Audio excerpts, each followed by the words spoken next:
Bienvenidos un día más a estos estudios que estamos haciendo con el libro de Segunda de Reyes. Capítulo por capítulo vamos avanzando cada vez que nos reunimos para estudiar la Biblia y versículo por versículo. Esta es una de las formas que estudiamos la palabra para poder entender todo el consejo de Dios. Cada vez el tema lo trae el capítulo que viene. Y hoy vamos a hablar de un tema muy interesante. Estamos atravesando una crisis que nunca habíamos pensado vivir en nuestras vidas. Muchos de nosotros nos ha sorprendido, a la gran mayoría, este 2020. Algunos están teniendo una actitud pesimista, una actitud negativa frente a lo que se está viviendo, pero también algunos han aprendido más de Dios, su relación con el Señor se ha fortalecido en medio de esta crisis que estamos viviendo. Algunos han tenido el interés de conocer más acerca de la palabra de Dios, de estos temas espirituales, pero algunos han negado a Dios en medio de esta situación y se han enojado con Dios y están culpando a Dios de todo lo que está sucediendo. El dolor que se está viviendo en cada persona, en cada hogar, ha hecho que las personas reaccionen de una forma diferente. ¿Cómo enfrentamos las crisis? ¿Cómo estamos en estos días? Ya hemos empezado septiembre y algunos están viendo de forma pesimista que este año, ya vemos noviembre, diciembre, quizás no va a ser como otros años. Pero vamos a ver qué es lo que la palabra de Dios en su soberanía, en su sabiduría y en su provisión nos tiene el día de hoy. Vamos a orar. Señor, te doy gracias en este momento por tu palabra. Gracias, Señor, porque por medio de ti podemos encontrar esperanza, paz, tranquilidad y háblanos a través de estos versículos. Cada uno de ellos sabemos, Señor, que han sido dejados de forma especial. Ayúdanos a ver qué errores debemos de evitar y qué ejemplos más bien nosotros debemos de seguir. Usa mi vida para compartir de tu palabra en esta hora. Pido esto en tu nombre, Jesús. Amén. Hoy vamos a estudiar el capítulo 3 y el tema general es tres reyes vencen a un rey rebelde. Un poquito para ubicarnos, recuerden que desde que Josué conquista la tierra prometida, tenemos la época de los jueces con tres libros que surgen ahí, que es Jueces, redundando un poquito, Ruth surge en medio de esta temporada y Primera de Samuel del 1 al 7, vamos a ver una etapa de 13 jueces, vamos a ver a Ruth y Boaz y Elí y Samuel y a partir del capítulo 7 de Primera de Samuel, el pueblo de Israel hace un pedido y ese pedido es de un rey. Y esta etapa de Primera de Samuel del capítulo 8 hasta Segunda de Samuel, Primera de Reyes, capítulo 11, se lo conoce como la monarquía unida, donde surgen tres reyes, Saúl, David y Salomón. ¿Por qué decimos hasta el capítulo 11? Porque ahí se divide el reino y hoy estamos estudiando esta parte del reino dividido. A partir del capítulo 12 hasta el 22, hemos visto cómo el reino ha sufrido en manos de diferentes reyes y esto lo vamos a tener hasta el capítulo 17. Hoy vamos a estudiar el capítulo 3 de Segunda de Reyes. ¿Y por qué decimos capítulo 17? Porque el año 722 Israel es exiliado o conquistado por los asirios y luego a partir del capítulo 18 hasta el capítulo 25 vamos a ver la historia solamente de Judá. ¿Por qué? Porque Judá va a ser exiliado el año 586 por los babilónicos. Entonces estamos en esta etapa de Israel en el norte, Judá en el sur, capítulo 3 de Segunda de Reyes. Hoy vamos a trabajar en la arqueología y vamos a conocer esto, algo muy interesante porque la Biblia ha sido cuestionada muchas veces por personas que han dicho que la Biblia no tiene un sustento científico ni aún arqueológico por muchos lugares o personajes que se mencionan, pero la arqueología al final de estos años y conforme van encontrando o van haciendo descubrimientos o hallazgos o van desenterrando ciudades, se dan cuenta que todo lo que la Biblia decía o dice de cada lugar se está corroborando por aquellas pruebas o evidencias que se están encontrando. Hoy podríamos decir que la Biblia más bien sirve como guía para los arqueólogos, porque cada ciudad, cada gobernante, cada lugar existe hasta el día de hoy, y algunos pueblos que ya no están, es cuestión de escarbar y ver realmente que hay mucha evidencia sobre esta situación. ¿Y por qué menciono esto? Porque vamos a hablar del pueblo de Moab, uno de los reyes que es rebelde, y hay una piedra que se llama en la arqueología la piedra moabita, o se lo conoce como la estela de Meshá, que ha sido encontrado en el año 1868. Y esta piedra, si ustedes pueden ver, tengo tres ángulos, están escritos algunas historias, y es curioso que están escritos los reyes y los eventos que van a venir a continuación en este libro de Segunda de Reyes. Así que esta carta, o este libro, perdón, de Segunda de Reyes, del 1 al 10, vamos a ver 3 reyes se reúnen contra los moabitas. Y luego vamos a ver del 11 hasta el 20, Eliseo habla de parte del Señor. Y del 21 al 27, Moab es derrotado. Y a medida que yo voy pasando las diapositivas van a salir los títulos de cada subdivisión del párrafo. Dice el versículo 1. En el año 18 de Josafat, rey de Judá, Joram, hijo de Acab, ascendió al trono de Israel. Recuerden que Israel es el norte y Judá es el sur. En Samaria, y reinó 12 años. Aquí vemos lo que comúnmente se llama lo que es una monarquía, es decir, el padre rey deja el reino a su hijo. Y esto sucede en el norte, en el sur, hasta que, por algunas razones, este linaje es interrumpido. Pero Joram llega a ser el 9º rey del norte, cuya capital es Samaria, y cada rey fue, diríamos, de lo malo a lo peor. O hay un dicho popular, ¿no? De Guatemala a Guatepeor, decimos acá en mi ciudad. O sea, la verdad es que cada uno de ellos del norte, empezando desde Jeroboam, quien puso becerros en cada extremo del reino y cambió el sacerdocio y apostató de la fe, cambiando todas las tradiciones que unían al pueblo de Israel, simplemente por cuestiones políticas. Esto se repitió cada reino en cada persona, y Dios tenía compasión de su pueblo y enviaba profetas como el profeta Elías, y hoy va a enviar al profeta Eliseo.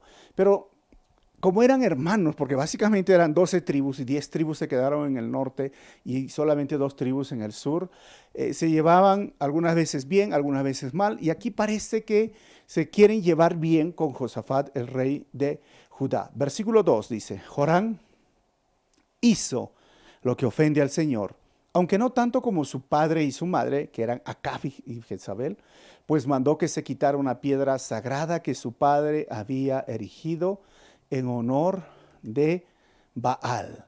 Y esto es algo muy interesante, porque parece que Joram quiere hacer algo diferente, quiere hacer algo, quizás por el temor, era probablemente un niño, un adolescente, cuando vio que Elías quitó la cabeza, que les quitó les dio muerte a esos 400 profetas de Baal, y por Baal 3 años y medio no llovió sobre la nación. Realmente Baal era ese Dios que estaba allí, habían levantado esa estela, esa imagen, ese ídolo, y todas las consecuencias que sufrió su familia.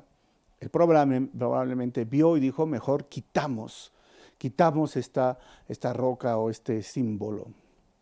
Pero no dice la Biblia que Joram, al hacer esto, agradó a Dios, o que se arrepintió de sus pecados, o que buscó a Dios, o que trató de cambiar todo lo que su padre hizo. Y aquí vamos a ver hay algo muy interesante, porque muchas veces los errores que cometen los padres, los hijos los vuelven a repetir. Y muchas veces el buen ejemplo que hacen los padres, los hijos también lo vuelven a repetir. O sea, hay una gran influencia de los padres hacia los hijos, pero también a veces los errores, los hijos no siempre lo repiten porque ven que eso causó daño y dolor. Pero recordemos que la única manera de ser mejor que algunos padres es volvernos al Padre Celestial en arrepentimiento y fe a Él. Jorán quizás quiso hacer algo mejor, algo bueno, pero no entendía que lo mejor y lo bueno, como tú como papá o mamá o como padre de familia, lo mejor que puedes hacer es volverte a Dios. No imitar lo que hizo tu papá, porque a veces los padres hacen cosas negativas, hacen situaciones que a veces no se pueden entender. Pero para eso nosotros estamos estudiando la palabra, para aprender de los errores de otros. Y si tú eres un padre joven, empieza a imitar al Padre Celestial. O sea, el deber de cada padre, de cada madre, es traer un pedacito del cielo a su hogar. No tengo muy buenos ejemplos. A veces decimos de los mayores. Mi papá, a pesar de la situación que él vivió, él siendo un huérfano, no fue siempre la persona que podríamos decir cariñoso, amable, que quiso traer ese pedacito del cielo al hogar, pero no estoy para imitar lo que hizo mi papá en su hogar. Yo estoy para imitar lo que hace e hizo mi Padre Celestial basado en lo que yo veo en la palabra. De eso se trata el cristianismo, de seguir a Cristo y de imitar al Padre, siendo un padre cristiano. Tú y yo, si somos padres, debemos de aprender a imitar al Padre Celestial, que le dijo a su Hijo: este es mi Hijo amado, que lo amó a su Hijo y le dijo: estoy orgulloso de él. Palabras, cariños, afecto. Y esto es algo que tú y yo podemos cambiar de aquello que quizá no recibimos de papá o mamá. Quizás tú vienes de una familia donde tu papá no te hacía cariño, no había afecto, no había palabras de ánimo, no creía en ti. O sea, quizás hubo, al contrario, palabras que no te ayudaban. Pero tú puedes cambiar en base a conocer a Jesucristo y cambiar tu corazón, y no tienes que imitar lo que hizo papá o mamá. Joram en un poquito quiso cambiar, pero le quedó corto. ¿Sabes por qué? Porque no se trata simplemente de ser bueno porque soy bueno y porque puedo pensar bueno, sino se trata de tener a Jesucristo como mi Señor y Salvador y al Padre Celestial como mi Padre, que me inspira, que me ama, que me trata como hijo o hija en tu caso, y que yo puedo acercarme a Él y decirle: Abba Padre, papito lindo. Se basa en esa relación, y cuando yo esté reconciliado con el Padre, cuando yo esté perdonado con el Padre, y solo se hace a través de Jesucristo, yo voy a poder dar amor y cariño y afecto a la familia, a la esposa, a los hijos. Joram no lo logró. Necesitaba arrepentirse. ¿Qué pasó? Versículo 3, sin embargo, Joram se aferró a los mismos pecados con que Jeroboam, hijo de Nabat, había hecho pecar a los israelitas, pues no se apartó de esos pecados. Y como les vuelvo a repetir, parecía que sí, pero al final no. Y qué triste. ¿Por qué? Porque esos pecados era la idolatría. No quitó la idolatría de ese lugar. Por lo tanto, no se arrepintió, y a pesar de querer hacer algo bueno en su propia manera, no fue suficiente para poder realmente producirse un cambio en el corazón, porque los cambios se producen dentro de la persona, dentro del Padre. Los cambios no solamente se producen de afuera hacia adentro, sino de adentro hacia afuera, y eso es un milagro, eso es una obra que el Espíritu Santo puede hacer en cada papá, en cada mamá. Versículo 4. Ahora bien, Mesá, rey de Moab, criaba ovejas y como tributo anual le entregaba al rey de Israel 100,000 ovejas y la lana de 100,000 corderos. 5. Pero al morir Acab, el rey de Moab, se rebeló contra el rey de Israel, en este caso era Joram. Del 6 al 8 vamos a ver: Israel y Judá se unen para batallar contra Moab. 6. Entonces el rey Joram salió de Samaria, movilizó a todo el pueblo, a todo el ejército de Israel. Y 7. Y le envió este mensaje a Josafat, rey de Judá: el rey de Moab se ha rebelado contra mí. ¿Irías conmigo a pelear contra Moab? Claro que sí, le respondió Josafat. Estoy a tu disposición, lo mismo que mi ejército y mi caballería. Y ahí empieza el conflicto, la guerra. Versículo 8. ¿Qué ruta tomaremos? Pues la ruta del desierto de Edom, contestó Joram. Del versículo 9 al 10 vamos a ver Israel, Judá y Edom se quedan sin agua en el desierto. Fue así como los reyes de Israel, Judá y Edom se pusieron en marcha. Durante 7 días anduvieron por el desierto, hasta que el ejército y los animales se quedaron sin agua, como vemos ahí marchando. Y es interesante cuando habla del rey de Edom, porque ya hemos estudiado en Primera de Reyes 22:47 que no había rey, dice el versículo, en aquel tiempo no había rey en Edom, sino que gobernaba un regente. Entonces, probablemente es ese regente que está ahí con Josafat, que está con Joram, y todos ellos van y por 7 días se quedan sin agua. Y ustedes saben que los soldados, la cantidad de personas necesitan agua en medio del desierto. Se dice que uno puede aguantar hasta 40 días sin comer, pero solo 3 días sin tomar agua. Versículo 10. ¡Ay!, exclamó el rey de Israel. El Señor ha reunido a 3 reyes para entregarlos en manos de los moabitas. Miren lo que exclama este rey, Joram, el rey de Israel. Dice, ¿a quién le echa la culpa de todo esto? Al Señor. El Señor ha reunido para entregarlos. O sea, este es algo muy interesante de la actitud, la cosmovisión o la percepción de las cosas de uno de los reyes. Él pensaba que todo eso, lo negativo, era culpa del Señor. O todo aquello negativo, en lugar de buscar a Dios, él culpaba y simplemente en medio de esa crisis surge sentimiento de víctima, si lo podríamos llamar. Proverbios 28:1 nos dice, el malvado huye, aunque nadie lo persiga, pero el justo vive confiado como un león. Así que el malvado, como este hombre que estaba en pecado, como dice que la palabra de Dios hemos leído, que estaba en pecado por seguir los pecados de Jeroboam, siempre tenía este sentimiento, como les digo, de víctima, y lo que hoy experimentan muchas personas en medio de la crisis. ¿Dónde está Dios?, preguntan. ¿Qué está haciendo Dios para librar de este virus? ¿Por qué Dios ha permitido que papá, mamá se vayan, o mis hermanos o mis tíos? Y en lugar de tener una actitud diferente, lo que hacen es culpar a Dios de todo lo que sucede.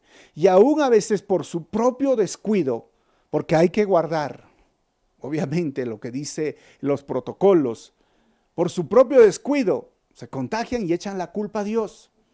Por sus propios pecados, están sufriendo las consecuencias de sus propios pecados y encima le echan la culpa a Dios.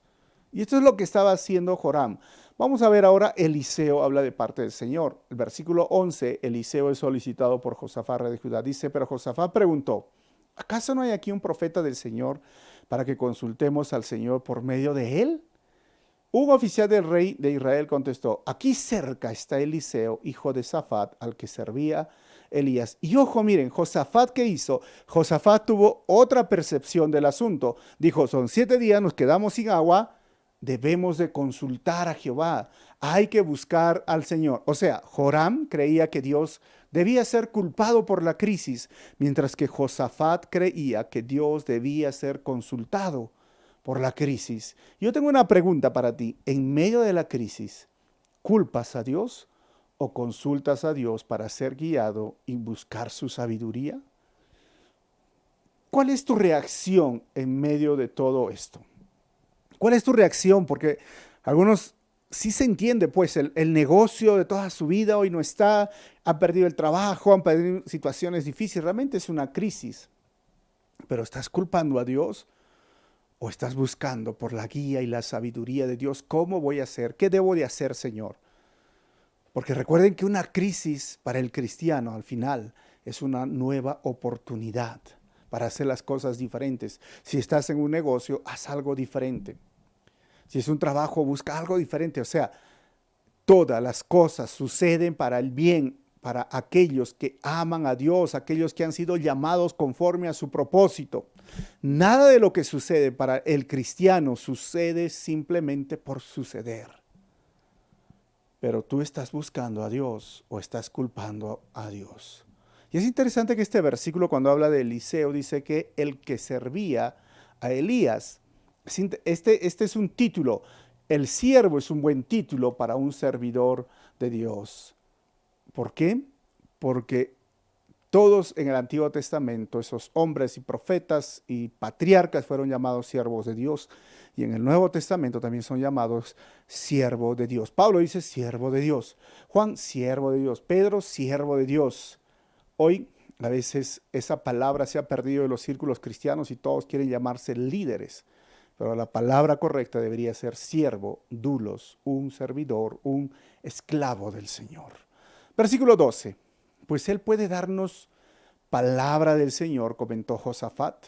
Así que el rey de Israel fue a ver a Eliseo acompañado del rey Josafat y el rey de Edom. Los tres reyes van. Ahora, 13 al 15, Eliseo accede a hablar con los tres reyes. 13, pero Eliseo le dijo al rey de Israel, ¿qué tengo yo que ver con usted? Miren cómo lo trata el rey de Israel. Váyase a consultar a los profetas que su padre y de su madre. No, respondió el rey de Israel, pues el Señor nos ha reunido a los tres para entregarnos en manos de los moabitas. O sea, él pésimo y pesimista. 14, Eliseo replicó, le juro que si no fuera por el respeto que le tengo a Josafat, rey de Judá del sur, ni siquiera le daría a usted la cara.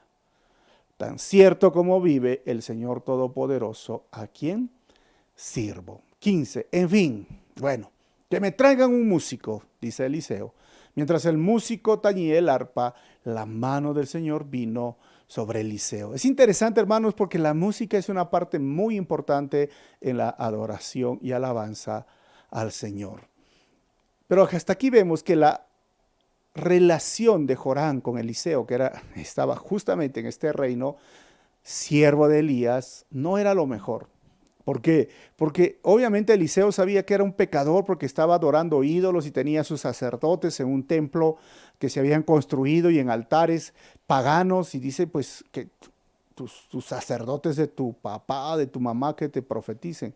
Pero como vino Josafat, dijo, solo por Josafat voy a profetizar, solo por respeto a Josafat. Versículo 16 al 20, Eliseo da un mensaje de parte de Dios y sucede un milagro. Dice el 16, y este dijo, así dice el Señor, abran zanjas por todo este valle. Zanjas, sí, zanjas. 17, pues aunque no vean viento ni lluvia, dice el Señor, este valle se llenará de agua, de modo que podrán beber ustedes y todos sus animales. Y esto es algo muy interesante porque zanjas, si entendemos que son zanjas, son un tipo de hoyos, en líneas largas, le dice, abran, ¿y para qué? La gente se podría pensar, pero ¿para qué? ¿Por qué vamos a abrir? No va a haber lluvia, no va a haber... Pareciera que iba a llover algo muy cercano, en una región iba a venir un tipo como un río, Huayco, como lo conocemos en nuestro país, o sea, un aluvión, algo iba a venir, el agua se iba a desbordar de repente de un río, pero el asunto es que ellos no lo entendían. Pero Dios promete bendición. Y aquí entendemos dos puntos muy importantes. El factor divino en la bendición versus el factor humano en ser bendecido. Le dice, hagan zanjas. Y eso es el factor humano. O sea, Dios dice, yo te voy a proveer, yo te voy a dar el agua va a venir mañana, pero tú tienes que hacer tu parte. Y es lo mismo en la crisis. Hay personas que en medio de la crisis se quedan con los brazos cruzados y decir, bueno, Dios, ¿qué me vas a dar? No, hay que hacer algo. Por eso busquen la guía, busquen la sabiduría del Señor para ver cómo podemos salir adelante en medio de esta crisis. Hay mucho por hacer. Es decir, Dios obrará de forma milagrosa, sí, y a nosotros nos toca cavar zanjas. A nosotros nos toca la parte humana. Versículo 18, miren, esto es poca cosa para el Señor, que además entregará a Moab en manos de ustedes. Ellos no pidieron esto, pero el Señor le dice, les va a entregar a Moab. Eso es algo muy interesante porque Dios está queriendo hacer algo diferente en la vida de ellos y vamos a ver cómo lo va a hacer. Pero el libro de Efesios capítulo 3, versículo 20 al 21, es el mismo Dios en el Nuevo Testamento que nos dice, al que puede hacer muchísimo más de que todo lo que podamos imaginarnos o pedir, por el poder que obra eficazmente en nosotros. A Él sea la gloria en la iglesia y en Cristo Jesús por todas las generaciones y por los siglos de los siglos. Amén. ¿Sabes? Es el mismo Dios que hace muchísimo, muchísimo más de lo que tú puedes imaginar o que tú ya le hayas pedido. Porque así es nuestro Dios. Actuó en ese momento y sigue actuando hoy. Por eso tienes que acercarte a Dios con fe, con convicción, buscar la guía, buscar la sabiduría del Señor. Sí, pero después viene el factor humano. Tú también tienes que hacer. Hay personas que están buscando cómo salir de la situación financiera, pero tú también tienes que buscar la guía, la sabiduría de cómo implementar un trabajo, hacer un negocio, hacer algo diferente. Es igual, en todos los sentidos existe el factor humano y el factor divino, pero recuerda que cuando Dios bendice, Él puede y va a bendecirte de acuerdo a su voluntad, de acuerdo a su soberanía y lo que tiene para ti. Y Efesios nos dice que Dios puede darnos muchísimo más de lo que podamos imaginarnos o pedir. Hoy muchas personas han experimentado la bendición de Dios en este tiempo. Quizás al principio cuando comenzó la cuarentena, las primeras 2 semanas, luego 15 días más, ya la preocupación los absorbió. Yo les decía, confíen en el Señor. Y hasta el día de hoy no ha faltado un pan en la mesa de muchos de mis hermanos, familias o personas que conocemos. Porque así es Dios, puede darte mucho más de lo que tú te imaginas o le pides. Por eso hay que acercarnos al Señor, porque es el mismo Dios al cual hoy nosotros le servimos y le pedimos. ¿Y a qué me refiero con esto? Miren, el versículo 19 dice, de hecho ustedes destruirán todas las ciudades fortificadas y las otras ciudades principales, cortarán los mejores árboles, segarán los manantiales y sembrarán de piedra los campos fértiles. Eso es la conquista. 20. A la mañana siguiente, a la hora de la ofrenda, todo el área se inundó con el agua que venía de la región de Edom. Miren, vino agua, ellos escarbaron las zanjas. ¿Eso sabes cómo se llama?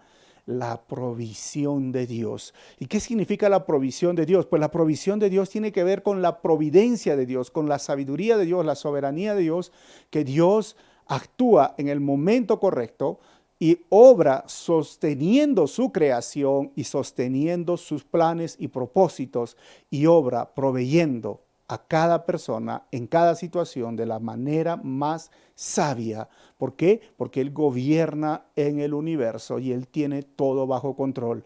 Pero si hubiera tenido con la actitud de Joram, el rey de Israel, y decir, ya Dios nos entregó, actitud pesimista, actitud negativa y echar a la culpa a Dios y sentirse la víctima de un Dios que los ha abandonado, no hubieran logrado ni tenido la victoria. Pero mirando aquí a Josafat, quien dijo, consultemos al Señor, preguntemos, busquemos la guía, busquemos la sabiduría y vemos la provisión de Dios. Por eso es importante entender estos puntos que son muy importantes. La provisión de Dios son las acciones de Dios con las cuales Él dirige y gobierna todas las cosas de acuerdo a su propósito eterno y son para nuestro beneficio. Dios actúa en su momento, pero recuerda una vez más, factor divino, factor humano.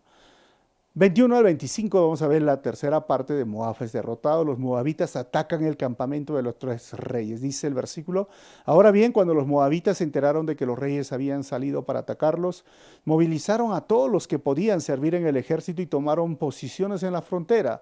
22, al levantarse ellos por la mañana, el sol se reflejaba sobre el agua, miren, y a los moabitas les pareció que estaba teñida en sangre. 23, es sangre de batalla, exclamaron. Esos reyes deben de haber peleado y se han matado unos a otros. Vamos, Moab, al saqueo. Y se fueron. 24. Cuando los moabitas llegaron al campamento de Israel, los israelitas les hicieron frente y los derrotaron. Aquellos se dieron a la fuga, pero los israelitas los persiguieron y los aniquilaron. Empezó la batalla y los aniquilaron. 25. Y destruyeron sus ciudades. Cada uno tiró una piedra en los campos fértiles de Moab hasta llenarlos. Además, cegaron los manantiales y cortaron los mejores árboles. Solo Kir Hareset quedó en pie, aunque los honderos la cercaron y también lograron conquistarla. ¿Qué árboles destruyeron ellos? Pues obviamente algún tipo de árboles, porque según la ley, Deuteronomio capítulo 20, versículo 19 al 20, dice, si antes de conquistar una ciudad tienes que sitiarla por mucho tiempo, no derribes sus árboles a golpe de hacha, pues necesitarás alimentarte de su fruto. No los derribes, pues no son hombres que puedan defenderse de ti, sino solo árboles del campo. Miren, Dios defendiendo su creación. 20. Sin embargo, podrás derribar los árboles que no sean frutales y construir con ellos instrumentos de asedio contra la ciudad que tenga sitiada hasta que caiga bajo tu dominio. Entonces, destruyeron esas ciudades, destruyeron todas las fuentes, todo, conquistaron, pero no esos árboles frutales.